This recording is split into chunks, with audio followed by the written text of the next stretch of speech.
need half of them. You need about half of them to change the law.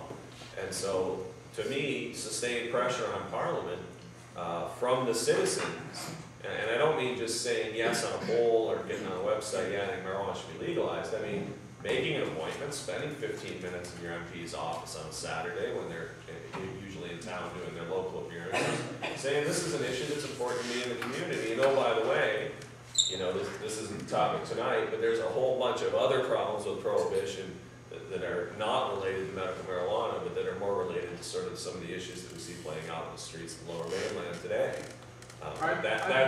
We can go on for a few more hours about that. Really quickly, our MP, I discussed this in and out, backwards and forwards with him. This guy is staunch no. He will not support this. So what I'm going to tell the people of this riding, this community, unless we get a different member, that's right, we will keep on knocking our heads against the wall. That's the political process, right?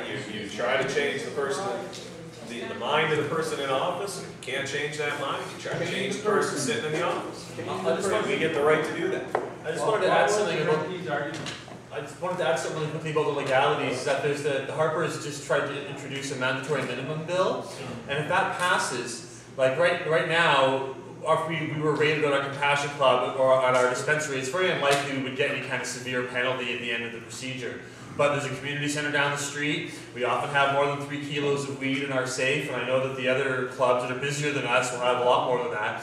And so if there was any local, if that law passed and the police raided us, we could be seeing 6-month sentences or longer for everyone involved without any discretion on the judge's part at all. So it's important that this bill not pass because it could be used to target medical marijuana clubs, even when local community and the judges and everyone supports those clubs. We could still see that penalty. So yeah, that's Bill C-15. Bill C-15.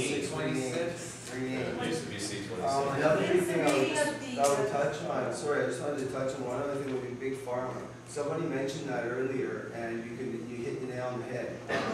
In my personal opinion, anyway, I've been doing this for 10 years now, and the constant blocker is when you get up to politics, deep pockets, paid off doctors, and paid off by big pharma. Because somebody was right, I can't remember who it was that said it, but you're right. You know, if there was a legalized cannabis today, their industry would be crushed because a lot of people would then learn the truth and move towards herbal remedies. Yeah, but the taxes on it would just be like. Well, that would fix the economy, but that would be. I need to say, I think that we all have those great ideas and stories and those challenges on how we're going to change it. So we know what the problems are. I think we need to come up with a solution that's community to work past that. All right. So I think maybe we look at another forum that may be bigger and may include more people to come to that. And I think it's that momentum and speed that we can put together as a community. Maybe it starts here. I think your turnout tonight is fantastic. So I've already talked to some in the room about having a provincial one and sponsoring a provincial medical marijuana forum and how that looks. So I'm already starting that. Maybe got 2 more questions. I'm just curious for the medical users. It does cost to purchase the capsules. Can you claim any of that on your income tax? I can claim anything that I use for my rolling and stuff like that. I can actually write off in the first year, I think is what it states in the MMAR, so I see all the receipts and stuff like that. I've tried to get home CBC to pay for medications, to pay for all my pharmaceutical drugs. Anything that I use naturally comes out of my pocket. So my tablets, my caps, everything is all. That's like Canada gives me a license to say, here, if you want, you can cultivate for yourself, or you can find someone to produce it for you. But anything else, it's purely. This would be more of a provincial formulation thing, because in Ontario, for instance, right now, in certain AIDS organizations, for instance, they reimburse Compassion Club receipts, and I know that we're pushing on the national level to get coverage in Ontario for, again, this is the problem, it's the legally covered, FDA approved, camera eradicated, excuse my language, Canada, it's kind of crap. So, this is what the government serves, this stuff here, at $150 an ounce, it's been eradicated.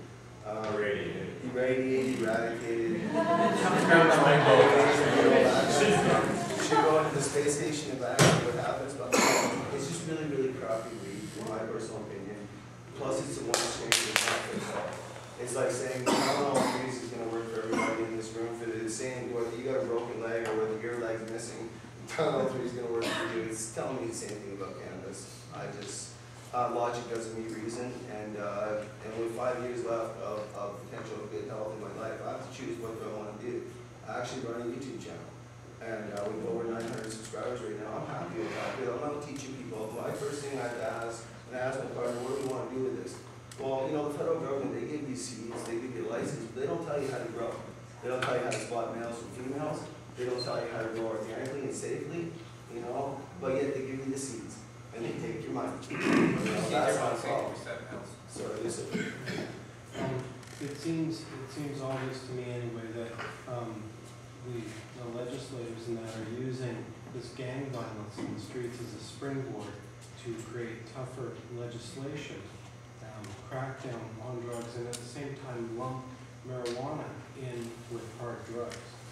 And like John was saying, education is going to be fundamental in that, to educate the public that marijuana is not the same as opiate drugs, it's not the same as synthetic drugs, and it can be used successfully as a medicine for people.